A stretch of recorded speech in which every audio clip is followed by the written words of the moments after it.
Ang susunod na programa ay rated PG. Patnubay at gabay ng magulang ay kailangan sa mga batang manonood.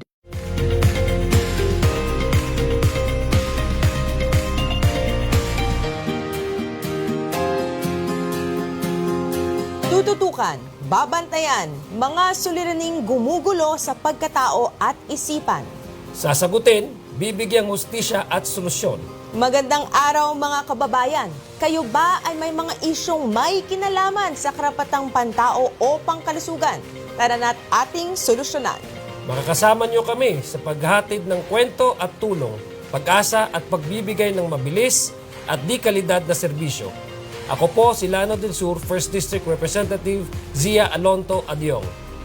Dito, pag-uusapan at tutuganan natin ang mga problema at ilalapit ang serbisyo ng pamahalaan direkta sa inyong mga tahanan.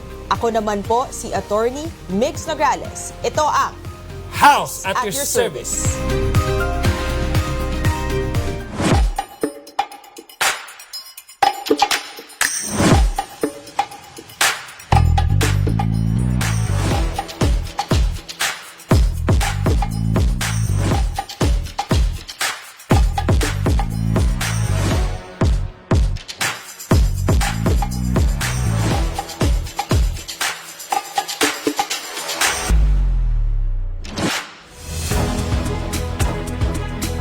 Excited ako dahil ito ang bagong go-to program ng ating mga kababayan na nangangailangan ng tulong legal man o medical o kahit simpleng kaalaman sa kanilang mga karapatan. Yeah.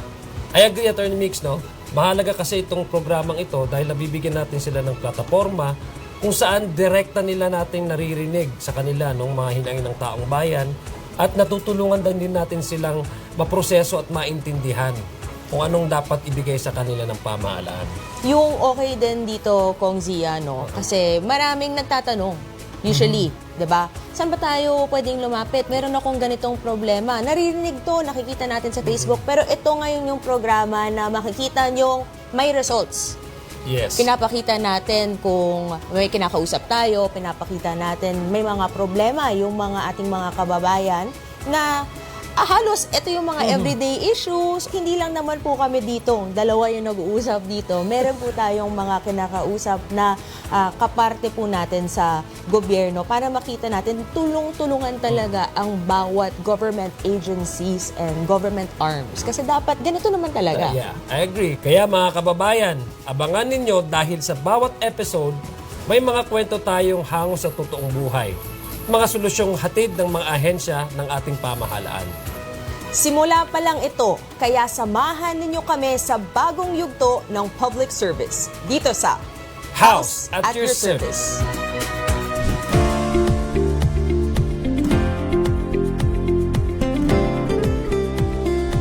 Bigyang pansin natin ang ating unang kwento na kailangan ng agarang tulong. Mga kababayan, alamin natin ang sitwasyong medikal ng pasyenteng nakikilala natin mula Pasong Tamo, Quezon City. Panurin po natin ito.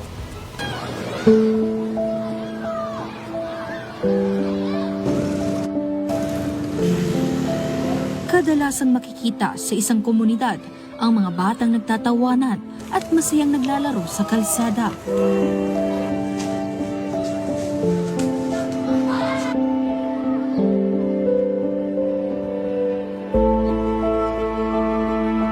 Pero sa loob ng 4 na sulok ng tahanang ito,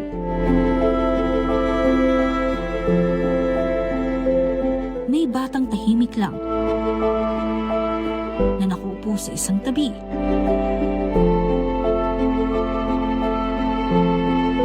At tila nagmamasid. Siyempre, bilang magulang, masakit din. Hindi siya makalabas. Kahit gusto niya lumabas, hindi siya makalabas.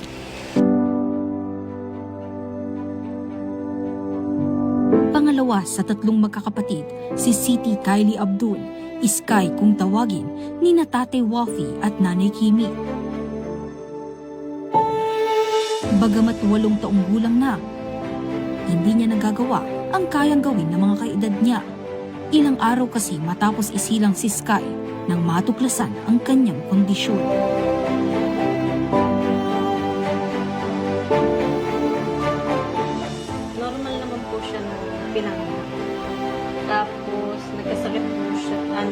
dumating doon sa ospital, nag-seizure siya. Tapos, na-coma din po siya. Stroke? Na-stroke yung kalahati. Tapos yung sinabi po nila na may cerebral palsy nga daw po siya. Tapos nagkaroon siya ng meningitis. Dahil sa cerebral palsy, limitado ang kanyang paggalaw at hirap na makapamuhay ng normal. Tapos habang kumakain ganyan, tinitherapy ko kasi kalahati ng katawan niya, manhid. Manhid, kaya kailangan siya ma-therapy lagi. Napag-alamang ding, sensitibo sa ingay si Sky.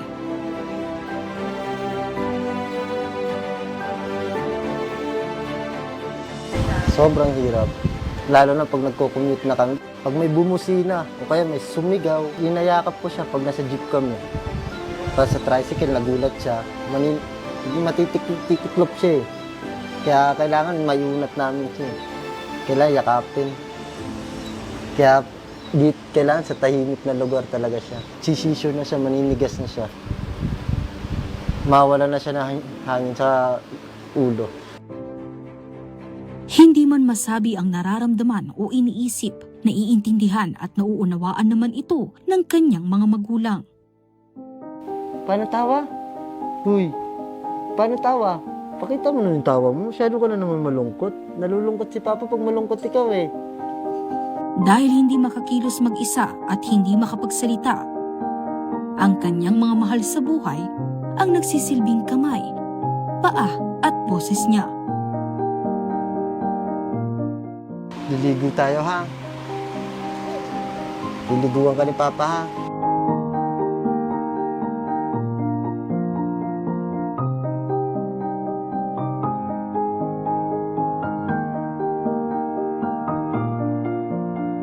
Itinuon na ni Nanay Kimi ang kanyang panahon at atensyon para alagaan at tutukan si Sky, maging ang dalawa pa nilang anak na sina Siti Akihira at Siti Taria, Sub at Star kung kanilang tawagin. Hindi ko naman na-question kung bakit nagkaganon siya kasi hindi naman parang hindi naman sinasadya na yun, na magkaganyan siya.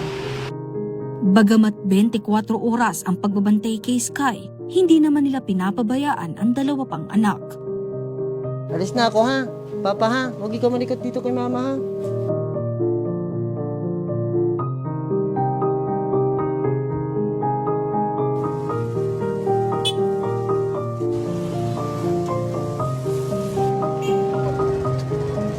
Bye-bye. Mag-aaral ha. Makinig kay teacher ha. Matapos umalalay sa bahay, kakayod naman si Tatay Wafi bilang tricycle driver para may pantustos sa pang-araw-araw. Nakakaraos din naman po. 400 isang araw. Kahit po ganun kahirap ang buhay. Hindi po lahat nakukuha sa sa kapit sa patalim. Kailangan po parehas po na laban. Ito, nagpapakahirap po ako rito sa kalsada. Umulang bumagyo. Wala na po ako karapatan magpahinga. Hindi alintana ang pagod, mapunan lang ang mga pangangailangan.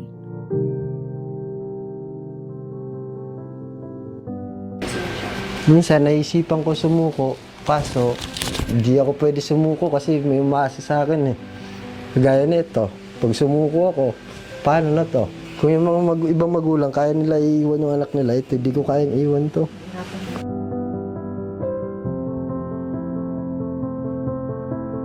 Matapos mamasada, muli niyang tutulungan ang asawa sa pag-aalaga sa mga anak. Ang pagmamahal na kanilang ipinapadama, sinusuklian naman ni Sky ng matatamis niyang ngiti. Mahal na mahal ko po yan. Kasi pagtanda ko, sasama ko po. Alaga ko po to.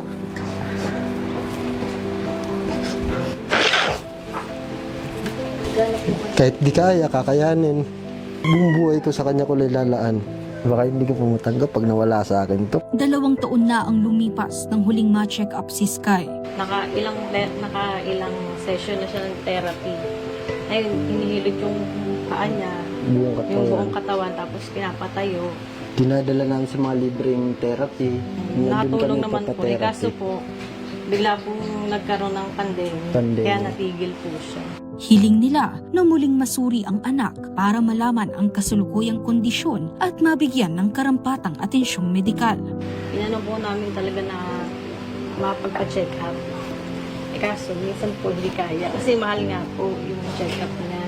Kailangan ng MRI, ng ECG, mga EEG, ganun po. Kaya naman patuloy silang nagdarasal at umaasang makakatayo sa sariling mga paa si Sky sa tulong ng therapy. Tuloy-tuloy na check up, tapos therapy. Ngayon po yung kailangan niya. Basta yun lang po talaga yung gusto ko para makalakad siya. Mabigat ang responsibilidad na nakaatang sa kanila pero hindi sila sumusuko sa laban para mabigyan ng magandang kinabukasan ang mga anak. Kumain ka rin maayos ha. Magpagaling siya. Tibayan niya lang. Loob niya. Mahal na mahal ko siya. Oh. Mahal na mahal ko yung baby ko. Ha? Love na love ka ni Papa ha. Hindi ka iwanan ni Papa ha.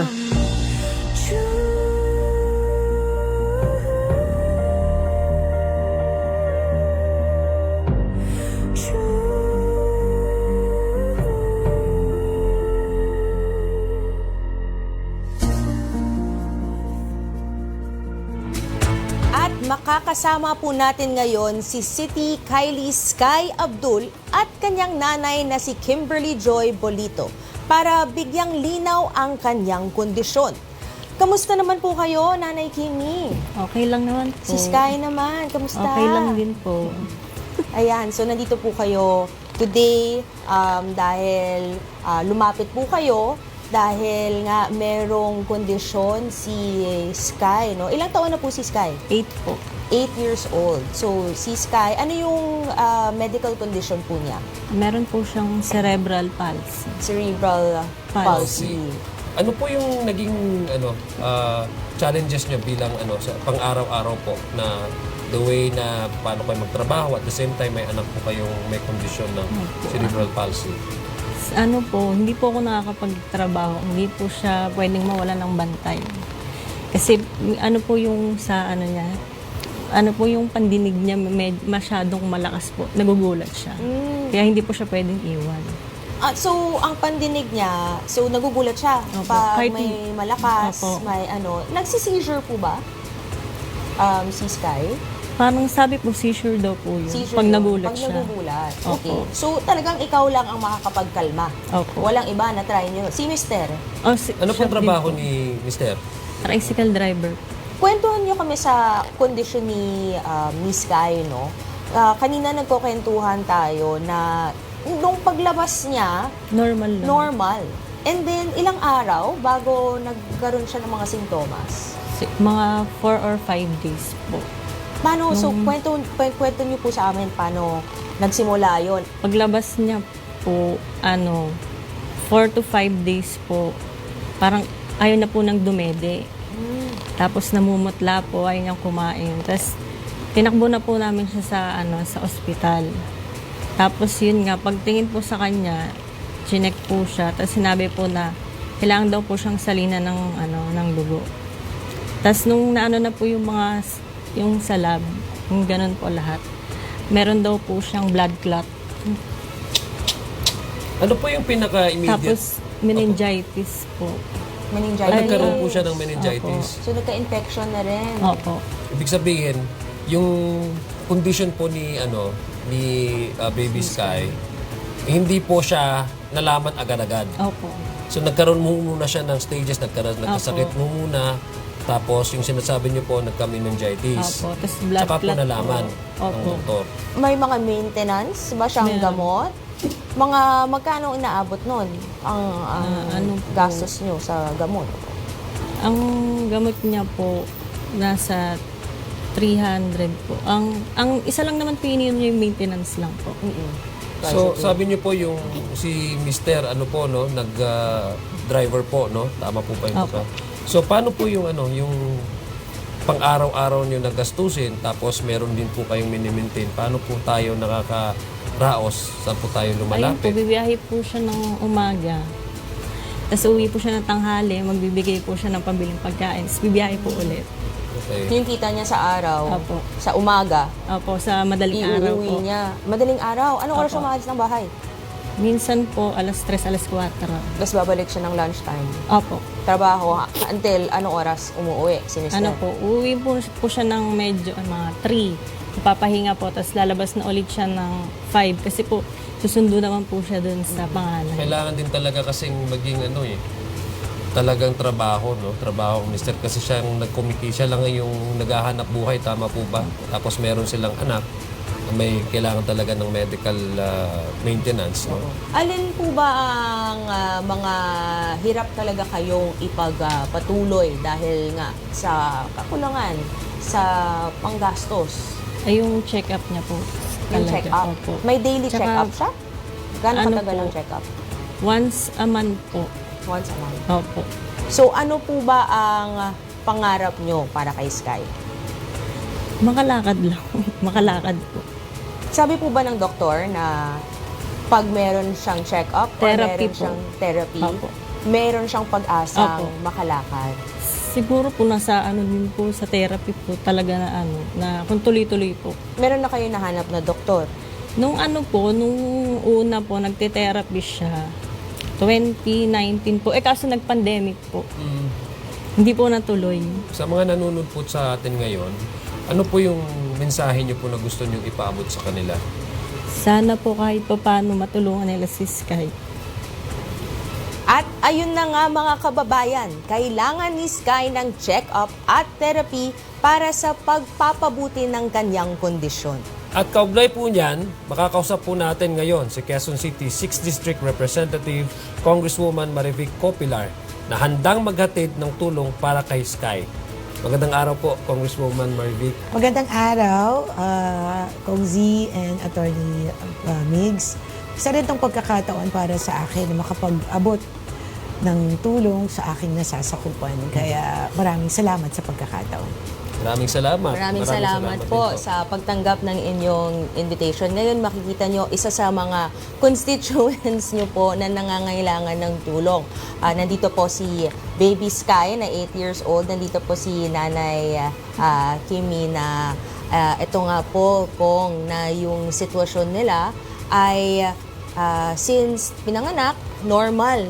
But after 4 to 5 days, biglang nagkaroon ng mga simptomas and meron siyang tinatawag na kondisyon na cerebral palsy. And kailangan po daw niya ngayon ng hindi lang dun sa medicine niya na meron maintenance na gamot. I think yung mas importante dito yung therapy. Dahil sabi po ng doktor, with therapy, pwede na siyang makalakad. Yeah. Na something that hindi alam natin na mas talagang makakatulong po para kay Baby Sky. No? Yes, Attorney Migs, sa ganitong mga sitwasyon, walang pinaka-therapy yung pagmamahal ng nanay. Yung touch ng love ng nanay, no? Yung mother's love. At sa ganang akin, sa aking bahagi naman, makakaasa ka na ipapaabot natin ang tulong sa pangailangan ng iyong anak na si Baby Sky. Yung sa pagpapagamot niya, makakaasa ka sa aking tanggapan na ang lapit naman ng aking tanggapan sa iyong lugar na daglian namin tutugunan yung kanyang pagpapacheck up. Pero ang pinakamaganda, Kong Z at Attorney Migs, malapit na namin buksan ang Kabahagi Center. Okay. Ang Kabahagi Center ito ay klinika talaga na ginawa, a joint project namin ng Quezon City LGU at ng tanggapan ng yung lingkod na ito ay klinika ito para sa lahat ng mga bata o may edad na may kapansanan. Yung center ba nito, Kong, meron ng mga facilities? Yes. May May mga MRI doctor na na rin. rin. May specialized doctors. Yes. Bubuksan pa lang namin to kasi Okay. kakakabit lang ng elevator. O kasi ito ay 4 na palapag. Inintay na lang namin yung pagkabit ng Meralco at ng Manila Water para ma-turn over ko sa QCLGU para masimulan na itong Kabahagi Center. Apart from yung mga services na binibigay, meron din pong ready na mga medicines na ibibigay sa ating mga, halimbawa, nangangailangan mga pasyente. Correct. May mga gamot, may therapies, may mga doktor na nag-specialize sa ganitong mga kondisyon. At may mga facilities din, no, para sa mga iba namang klaseng kondisyon. Yeah. Ito rin kung kanina po nagkukwentuhan kami, meron po din po silang dalawang anak, no? Merong 10-year-old and my 2-year-old. Meron po ba kayong mga siguro ibang programa for other children naman? Educational programs? Sa pag-aaral ng mga anak niya, kasi meron akong educational assistance naman. So, pwede tayong magbahagi sa kanila ng educational assistance. Pero sa bahaging to, meron din akong pangkabuhayan program na tingin ko, nasa bahay ka lang, nilalayo sa anak mo, makatulong ka sa asawa mo na tricycle driver. Well, in fact, after this, pwede na siyang pumunta sa district office ko because today is my People's Day. Yeah. So, Okay, pwede na sakto. siyang pumunta so we could address the problem, kung ano yung kailangan na itulong nating financial ito o guarantee letter, ayusin na namin today. Oo. Today. Saktong-sakto na People's Day. Hindi lang para sa medical assistance, pati ang pangkabuhayan showcase Yes. para hindi naman po na nandun lang po kayo sa bahay, Yeah. nakakatulong din kayo. No? May income din siya, di ba? Oo, yun naman talaga yung napaka-importante. So, kung siguro sa puntong ito, ano po kaya ang message nyo sa ating mga kababayan na nangangailangan din ng medical assistance, lalong-lalo na sa mga constituents mo? Sa mga mamamayan ng distrito sa East, rain or shine, good or bad, kahit anong mangyari, magpapatuloy po ang isang marangal na paglingkod para sa mamamayan ng distrito sa East na maninindigan na ang buwis ng tao ay binabalik sa taong bayan. Ayan po, Nanay Kimmy, sasagutin na po ng opisina ni Representative Marivic Popular ang medical needs ni Sky. Ano po ba ang gusto nyong sabihin nandito sa harapan nyo Si kay Congresswoman Congressman? Marivic Kay Popular. Congresswoman. Thank you po. Maraming salamat po. Maraming salamat at Thank People's you. Day nyo pa Thank you. ngayon, Happy People's Kong, at Day. binigyan nyo kami ng oras para pakita ang tulong nyo. Sobrang laking tulong ng binibigay nyo sa constituents nyo sa 6th District ng Quezon City. Thank you rin. Thank you. Maraming salamat. Sa ating pagbabalik, pag-uusapan naman natin ang legal case na may koneksyon sa usaping karapatan. Yan at iba pa dito lang sa House at your service.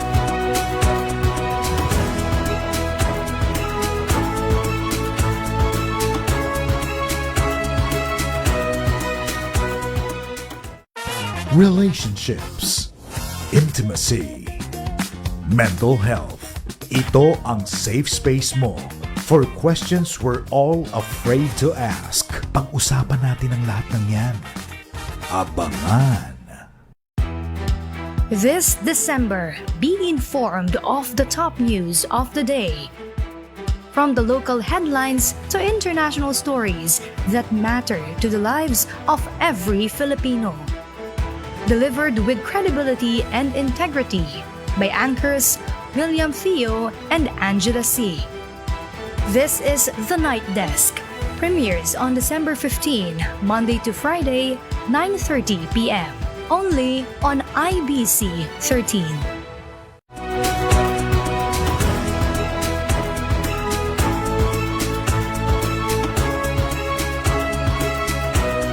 Nagbabalik ang House at your service. Sa bahaging ito, aalamin natin ang mga isyong legal na madalas kinakaharap ng ating mga kababayan. Gagabayan natin sila sa tamang hakbang upang maresolba ang kanilang problema.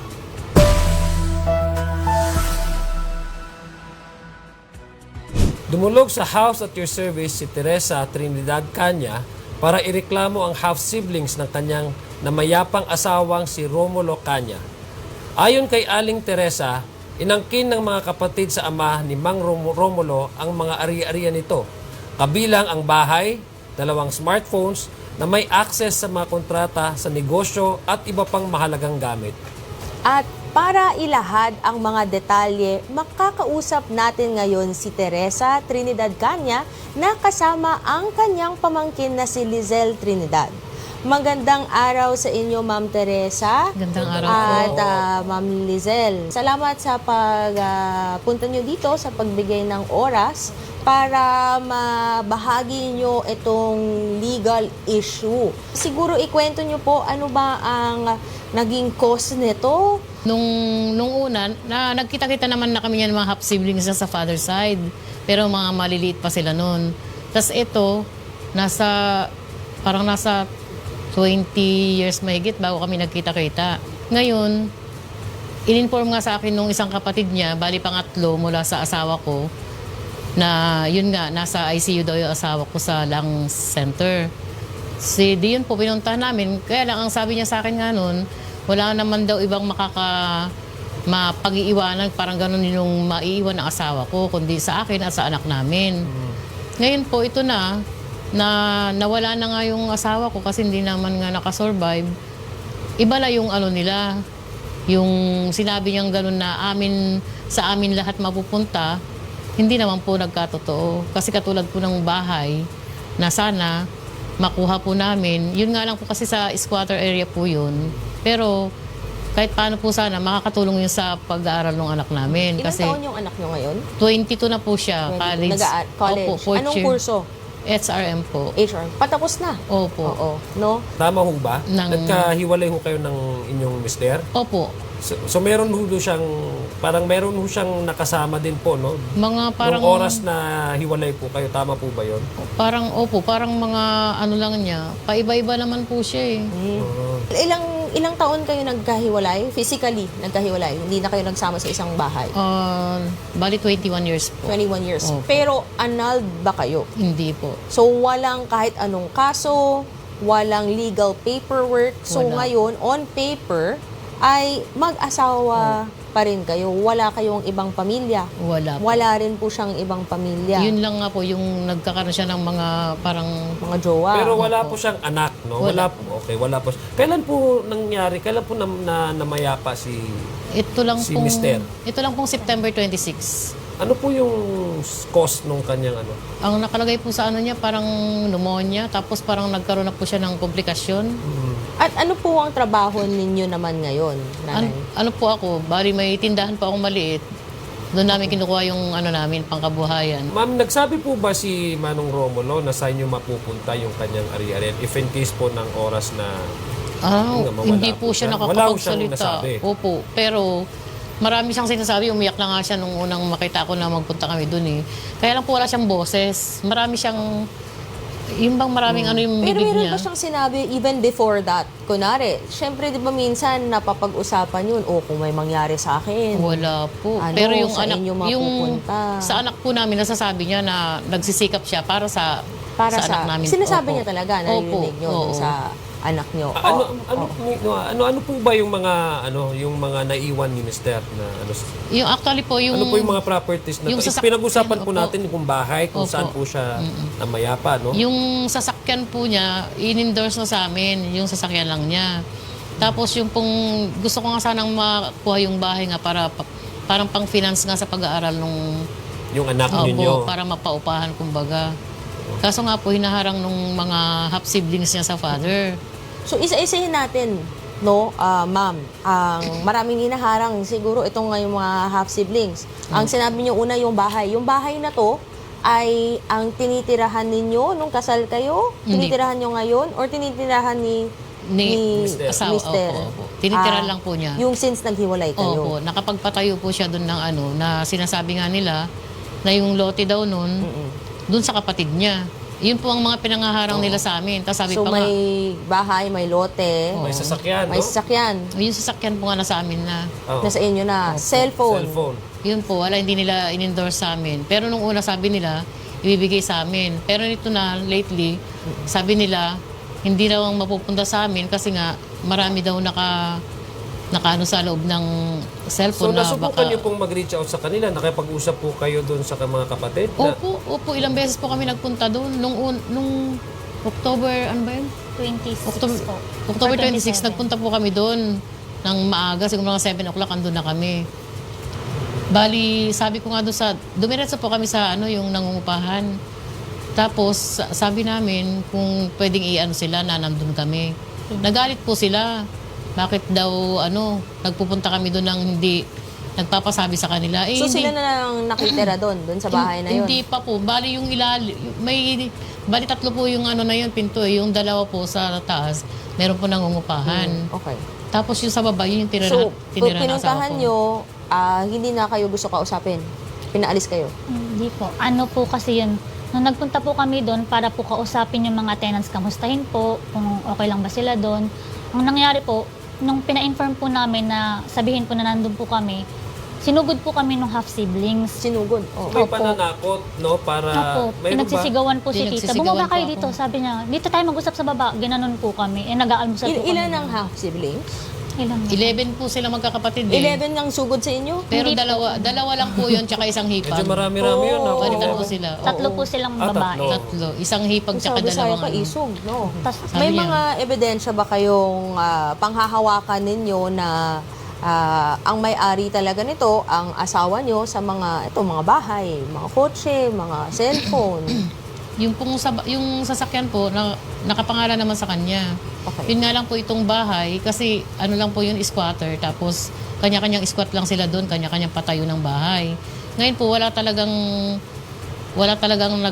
sa kanila na mayroong papel na mapanghawakan sila. Parang mga lang sila, yung... salita-salita lang. Opo, usapang verbal lang yung nila doon eh. Kasi nga po parang squatter, yung squatter area. At kaugnay po niyan, no? Kaugnay po niyan na Attorney Mick, sinubukan po namin kunin ang panig ng half-siblings ni Mang Romulo na nirereklamo po ni Aling Teresa pero hindi po nila kami pinaunlakan. Aling Teresa, Lizelle, ano po yung plano ninyo, no? Bali po yung barangay, nagsabi po sa amin kahapon na babalikan nila sila. Tapos raw sila na schedule para magkausap kami. Sabi po ng barangay. Bali, may message na lang daw po nila ako kung kailan kami magkikita-kita. So, at this point, sa barangay muna kayo, Opo. isi-schedule nyo, Opo. at tingnan natin kung magpapakita. Oo. Oo. Pero wala specific, no? Wala silang nagsabi na specific date talaga. No? Wala po. Pero yung kahapon po Parang sabi, open-ended siya, Attorney Mick, no? Oo. Ganun talaga. Siyempre, kahit pumunta ka sa barangay, may mga kasong ganun, hindi ka pwedeng, pag magdemanda ka, syempre two parties yan. Pag hindi nagpakita yung isa, kaya nga, kahit may barangay katarungan tayo, na kailangan mong dumaan ng barangay, pag walang nasettle doon, hindi nagpakita, ay doon na po. So, ayan po. Maraming salamat, Aling Teresa at Lizelle, sa inyong pagbabahagi. Para naman bigyang linaw ang problema ni Nanay Teresa, makakausap po natin sa linya ng telepono si Attorney Maria Teresa Bautista ng Public Attorney's Office ng Caloocan City. Attorney, magandang araw po sa inyo. Si Congressman Zia po ito. At kasama ko po dito si Attorney Mix Nograles. Magandang araw po, Congressman Zia and Attorney Nograles po. So kasama po natin ngayon, attorneys na Aling Teresa at Lizelle, ang pamangkin po niya. Humihingi po sila ng legal advice tungkol sa mga karapatan ni Aling Teresa sa kanilang mga pag-aari ng namayapang asawa. Oo. Si Mang Romulo, sabi nga ni Aling Teresa, kinukuha ng half-siblings niya ang kanyang mga mahalagang gamit from yung bahay. Sasakyan ata, tsaka cellphone, kung di po ako nagkakamali. So, ano po, Attorney, yung pwede po nating maging legal advice kay Aling Teresa dito po sa atin, sa studio? Yes. Sa sitwasyon po ni Nanay Teresa, malinaw naman po sa ating batas na si Nanay Teresa bilang naiwang asawa ni Tatay Romulo, may anak po ba sila? Meron silang Opo. fourth year college. Yes. Kung ito pong anak, sila po ay malinaw na tagapagmana. Sila po ay tinatawag na compulsory heirs. Ang pagmamana po kasi, ayon sa Article 978, succession pertains in the first place to the descending direct line. Magkakaroon lamang po ng karapatang magmana mula kay Tatay Romulo ang kanyang mga kapatid kung walang tagapagmana mula sa kanyang direct descending line. which in this case, yung pong anak po nila. Or kung merong illegitimate children, or ascendants or magulang pa po itong si Tatay Romulo. Ito po ay naayon naman sa Article 1003 ng Civil Code. So, settled po tayo dyan. Para lang maklaro natin, 'di ba, yung mga terms na ano po ba yung mga direct descending line ng mga ganito, Yes. no? Yung Dahil nga po ang asawa, legal wife, regardless no na naghiwalay sila physically, basta walang annulment, ay considered Yes po. under the law na asawa po. Siya ang tagapagmana dahil direct, yung sabi niyo, direct descending line. Siya Ang direct descending line po, yung kanila pong anak. So, sinasabi po sa batas na kung meron pong direct descending line, itsapuera or sa usual term, simpleng term, hindi po pwedeng magmana ang mga kapatid ni Tatay Romulo. Sa kalagayan kasi ni Aling Teresa ay kung di ako nagkakamali, yung anak ho ata is parang legally adopted. Tama po ba yun, Aling Teresa, no? Sa ganung sitwasyon po, attorney, kasama po yan doon sa definition na sinasabi po yung compulsory heir ng namayapang si po. Romulo, no? Kasi under the law, ito pong legally adopted child ay may parehong karapatan po kung ano ang karapatan ng isang legitimate child ay karapatan din po ng isang legally adopted child. Okay. So hindi magkakaroon ng distinction, Attorney Mix, no? Basta legally. Basta legal. Wala yung mga naririnig natin, attorney, no, na mga, ano ka lang, adopted ka lang, wala kang karapatan. Basta legal ka, legally adopted ka, ay ikaw na ang nasa direct descending line na tinatawag natin compulsory heirs under the law, no? Paano naman po si Ma'am Teresa as a spouse? As a spouse po, kasama po si Nanay Teresa doon sa listahan ng mga compulsory heirs. Attorney, sa mga ganito pong sitwasyon, saan po dapat, no? Kanino dapat lalapit si Aling Teresa para magsampa po ng reklamo? Sa amin po, pwede po siyang lumapit dito sa aming opisina para po ma-assistyan po namin siya. Ayun, kasi public attorney's office, no? Ipag you will cater to these kinds of cases. Tama po ba, attorney? Yes po. Mga ganito. Yes po. Aling Teresa, mayroon din po ba kayong gustong itanong kay Attorney Teresa? Ay, yes. Teresa din pala yung Teresa pangalan. din pala yung pangalan, Kay no? Attorney Yun nga Bautista. po kasi ang pinaka-concern ko na lang po na sana na makuha namin, yun nga pong bahay. Para makatulong po sa financial needs nung namin, estudyante. Kasi may paupahan, no? Opo. May business din kasi. Malaking tulong din po sa... Yun nga lang po, yung mga papers, wala na po talagang papers na makukuha kami doon na kanya talaga kasi nga squatter area po yun. Kanya-kanyang squat lang sila noon nung magpatayo sila doon ng bahay. Yun po ang problema namin kung hahanapan kami ng legal na mga papers. So at least nandito po, makakausap po natin ninyo, samahan po namin kayo sa PAO, dun sa Caloocan kay Attorney Bautista para maisa-isa natin ano pa ba ang pwede natin gawin sa mga available pieces of evidence that we have. So maraming salamat po, Attorney Maria Teresa Bautista mula sa Public Attorney's Office ng Caloocan sa inyong paliwanag at payo. Maraming salamat din po sa pagbabahagi ng inyong kwento at sa inyong pagtitiwala. Maraming salamat, Attorney Tere. Salamat po. At sa aming pagbabalik, abangan ng ating pagtalakay sa House Bill na inihain ngayong 20th Congress na inaasahang malaki ang may tutulong sa ating mga kababayan. Magbabalik po ang House at your service.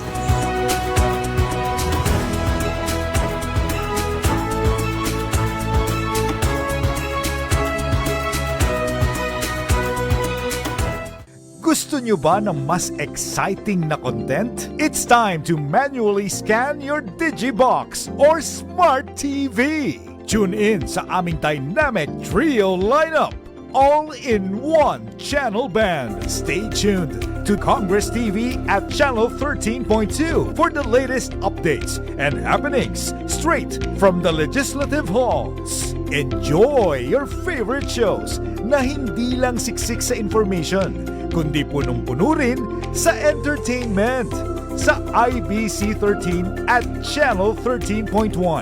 At para sa pinakabagong balita, talk shows at music, stay tuned to the 1206 AM sa Channel 13.3, broadcasting your favorite radio shows on your TV. All this and more in just one channel band.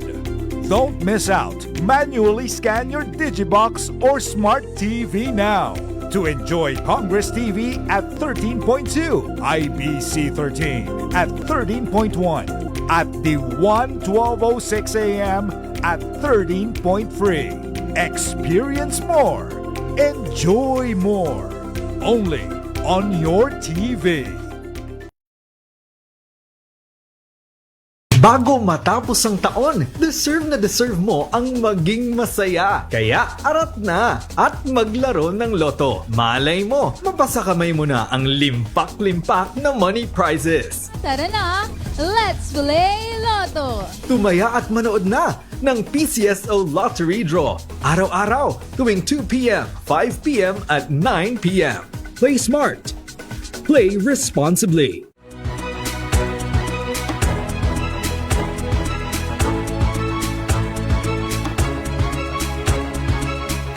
Nagbabalik ang House at your service. Ngayon naman, pag-usapan natin ang layunin at saklaw ng napapanahong panukalang batas.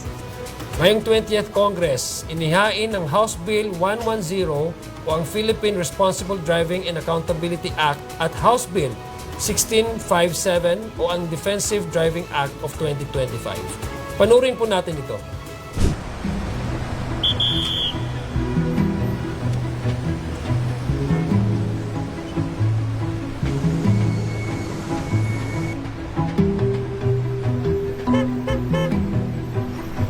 Ika nga ng ilan, para bang nasa hukay ang isang paa mo sa bawat biyahe mo sa kalsada.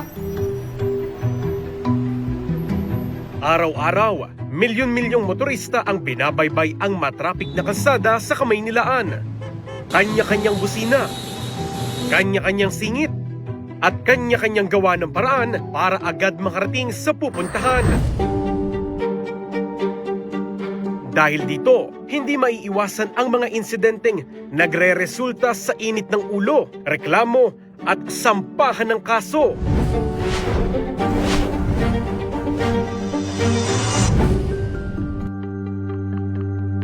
Kagaya ng 6 na taon ng jeepney driver na si RG Sabalya Erciala. Napapasubo tayo sa kalsada, lalo pag tayong kasagsagan ng maraming sasakyan rush hour. Hindi maiwasan sa amin yan. Minsan may mga nakakaaway kami. Naranasan na ni RG na mapagbintangan sa aksidenteng hindi naman siya ang may sala. Tumama siya sa gutter kasi naplatan siya ng gulong. Hindi naman siya tumama sa akin. Kumbaga tumilapo lang siya. Ngayon ang sabi niya, nabangga ko raw. Pinakita ko sa kanya lahat ng parte ng jeep ko. Wala naman tama. Bagamat wala siyang kinalaman sa nangyari, kinasuhan pa rin siya ng mga magulang ng motorista. Hanggang sumabot po kami ng 3 hearing. Nung pang-last na hearing po, sinabihan na po ako ng magulang na bigyan mo na lang kami ng 20K. Sabi ko, saan po ako kuha ng 20 mili? Ako kinikita ko magkano lang. Batay sa datos ng Philippine National Police Highway Patrol Group o PNP-HPG, halos 20,000 road crash incidents ang naitala mula Enero hanggang Agosto ngayong taon. Ilan lang ito sa rason kung bakit isinusulong ni 4Ps Party List Representative JC Abalos ang House Bill 110 o Responsible Driving and Fair Accountability Act. Layunin nitong gawing mas patas ang usapin ng road safety para sa lahat ng motorista. Sana may satupad yan. Kasi mas malaking bagay sa amin yan. Tulad yan, kapag hindi namin kaya yung tao, kawawa kami. Talaga susuka kami ng pera. Samantala, sugat sa iba't ibang bahagi ng katawan ang sinapit ng delivery boy na si Edgeboy Lehasio matapos silang maaksidente ng kanyang asawa habang sakay ng motorsiklo. Nung tumatawid kami noon na lahat ng sasakyan nakahinto na sa left side namin kasi nag-giveaway nga yun para doon sa mga tumatawid. Siya lang yung NMAX yung talagang matulin lang talaga nung time na yon at kami yung tinumbok. Dumiretso sila sa police station pero pinayuhan silang makipag-areglo at magbayad na lang ng 10,000 piso. Nung nagkakaroon na ng kasulatan, gusto kaming singilin or ilaban yung karapatan niya. Ikakasuhan kami ganun na kesyo daw kami yung mali, kesyo daw kami yung nakaagrabyado sa kanya. Yan naman ang naisolusyonan ng House Bill 1657 o ang Defensive Driving Act na isinusulong ni Davao Oriental 2nd District Representative Chino Miguel Almario. Layo nitong protektahan ang mga motorista laban sa hindi makatarungang pagkakakulong kapag nasangkot sa aksidente at matiyak na patas ang investigasyon. Sa datos noong nakaraang taon, nangunguna ang mga automobile sa sangkot sa road crashes na may mahigit 17,000. Pumapangalawa ang mga motorsiklo na may mahigit 15,000 at 600 kaso. Sinundan nito ng mga truck at tricycle na parehong nasa higit 4,000.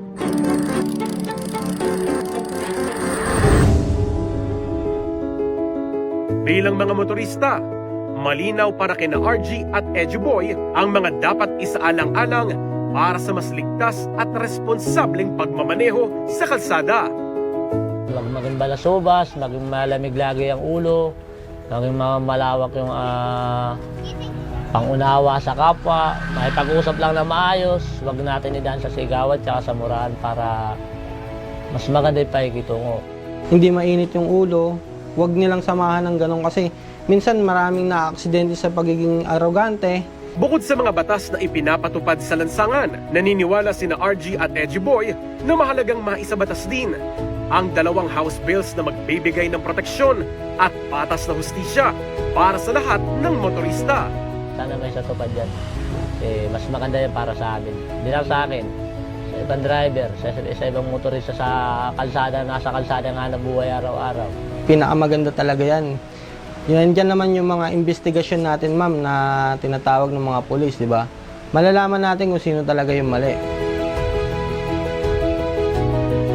Ang dalawang panukalang batas ay nagsisilbing gabay, pero malinaw ang mensahe na nararapat lang ang ligtas na kalsada para sa publiko. Sa huli, ang buhay at kaligtasan sa lansangan ay nakasalalay pa rin sa bawat motorista.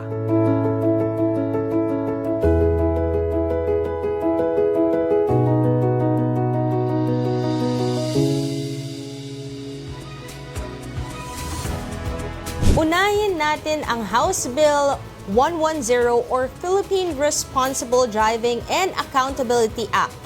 Layunin nitong gawing mas malinaw at mas patas ang pananagutan tuwing may aksidente sa kalsada. Hindi lang ito tungkol sa traffic rules. Gusto nitong siguraduhing tama ang paghusga kung sino ba talaga ang may sala base sa ebidensya at aktwal na sitwasyon. Sino ang makikinabang? Lahat ng gumagamit sa kalsada, drivers, pedestrians, cyclists at commuters. Bakit ito mahalaga? Dumarami ang aksidente at madalas may mga inosenteng nadadamay. Sa bill na ito, mas malinaw ang rules, mas patas ang investigasyon at mas ligtas ang lahat. Samantala, ang House Bill 1657 o Defensive Driving Act of 2025 nakatutok naman sa pagprotekta sa mga driver na nadadamay sa aksidente, kahit hindi naman pala sila ang may kasalanan. So sa panukalang batas na ito, hindi ka dapat ma-detain ng mga otoridad kung kaya mo naman magpakita ng ebidensya na nagpapatunay na maayos at tama ang inyong pagmamaneho bago at habang nangyari ang aksidente. Ayun nga. So actually, Kong Z, kami ni Kong Chino ang nag-file nito last yung Congress, last nung 19th Congress. Ito yung tinatawag namin na yung anti-kamote driver. Etong Defensive Driving Act kasi nga, ang nilalagay natin dito ay, di ba hindi naman lahat may dashcam? Hindi naman natin sinasabi kailangan lahat may dashcam. Yung mga CCTV footage din. Pero, yun na ay magagamit mong proof. So, di ba ang nangyayari dito? Usually, pag ikaw nabangga, nahuli ka, yes. Ikaw na nga yung binangga. Ito yun, di ba? Ikaw yung binaga, tapos ikaw yung Pwede nahuli. makasuhan. I-detain ka agad. Kaya ito mahalaga itong batas na ito kasi may iwasan yung sinasabi mong unjust detention, Yes, di ba? At saka para malinaw po yung proseso at maging fair yung paghawak ng mga road accidents, yung mga investigation, no?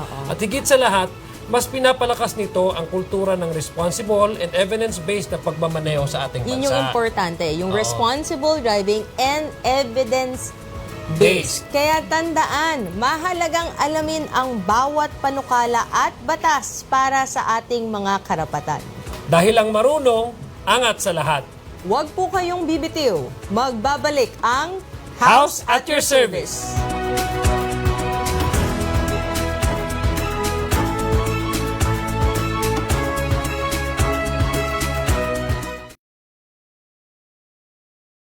Get ready for the most dazzling, full of energy, at super-duper captivating kids sa programang Ang Bida ay hindi lang cuteness, kundi talent din. Talents Academy, every Saturday at 4:30 p.m.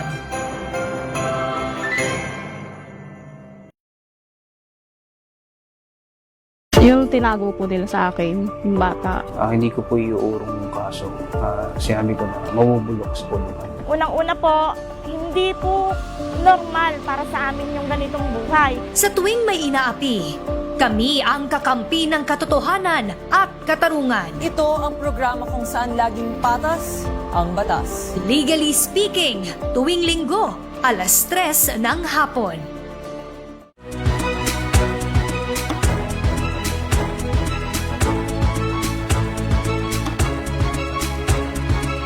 Welcome back sa House at Your Service. Nasa huling yugto na po tayo ng ating programa. Kanina nga, binigyan aksyon natin ang mga problemang medikal at legal ng ating mga kababayan. Ayon sa ating first episode, nakita natin, Kong Z, na hindi lang medical, hindi lang legal, pinag-uusapan din natin ang mga house bills dito. Pero balikan natin itong medical, di ba? Itong problema, itong medical na nangyari din sa kay Baby Sky na may cerebral palsy, no? At kasama natin si Congresswoman Marivic Copelar ng 6th District ng Quezon City na nakapagbigay ng tulong and more. Yeah. Tsaka maganda kasi itong platform na ginagawa natin ngayon, itong House at Your Service, talagang napapatch up natin, no? Yung kung ano yung mga kinaukulan at tsaka dapat na pagbigyan ng tulong. Mas pasalamat tayo din dito si Congresswoman Marivic, no? In-explain niya sa atin, meron silang facility, no? Partner with LGU ng Quezon City Yung para kabahagi. makapagbigay, ng medical assistance and kung ano man yung kailangan ng kanyang mga constituents. At yung maganda dito sa facility na ito, like we said earlier, ay specialized clinic siya. Hindi lahat ng mga cities may ganito specialized clinic for mga bata, mga matanda, may mga specialized doctors, meron silang facilities, at talagang working, sabi mo nga, diba, working hand in hand with the LGU na kailangan ganito yung ginagawa. Yeah, apart from medical assistance, yung educational assistance para sa doon sa dalawang anak ni Ma'am Kimi, bibigyan din siya, no?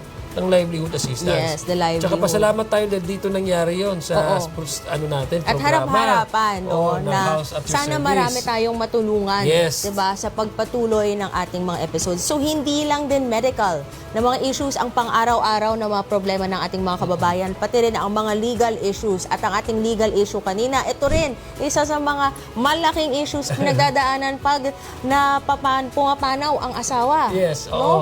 na pag Si Aling Teresa at saka si Yes. Attorney Teresa, Oo. na-patch natin sila, natulungan nakapag-usap tayo sila. ng at ni Attorney Teresa Bautista ng PAO, Magkapareho siya ng pangalan.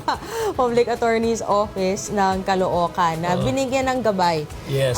si na Aling Teresa na ano nga bang gagawin kapag may problema na legal na kapag pumanaw ang inyong asawa at nakikialam at gustong kunin ang pag-aari ng inyong asawa ng half siblings. So, sino ba talaga ang merong karapatan dito? Tsaka maganda dahil yun nga, dahil sa programang ito, medyo nabigyan ng kunting linaw. Yes. Yung mga usaping legal. Sabi mo kanina, hindi lang yung particular na case kanina, Yes. pero nangyayari ito Yes. sa ating lipunan. So, we are very thankful to Attorney Teresa ng Caloocan City, PAO. And we just don't talk about the medical problems, the legal problems. Pinag-uusapan din natin ano bang mga inihain ngayon ng mga Ng bills batas, yes. na talagang makakatulong sa ating mga kababayan once pinasa ito ng mga ng Congress natin sa 20th Congress para malaman this early. Ano po ba ang mga pinafile na relevant sa kanilang mga pang-araw-araw? Kung mapapansin mo kung mix, no, yung pinag-usapan natin ngayong episode, yung ordinary cases, ordinary issues ng ating mga kababayan. No? Yes. At para po sa ating mga kababayan na nais humingi ng tulong sa mga isyong legal at medikal, maaari po kayong makipag-ugnayan sa amin sa aming email at congresstv24@gmail.com o sa aming official Facebook page na Congress TV Digital. At iyan ang mga kwentong nagbibigay inspirasyon at pag-asa. Mga kwentong patunay na kapag nagtutulungan, laging may panibagong simula. Ako po si Attorney Migs Nograles.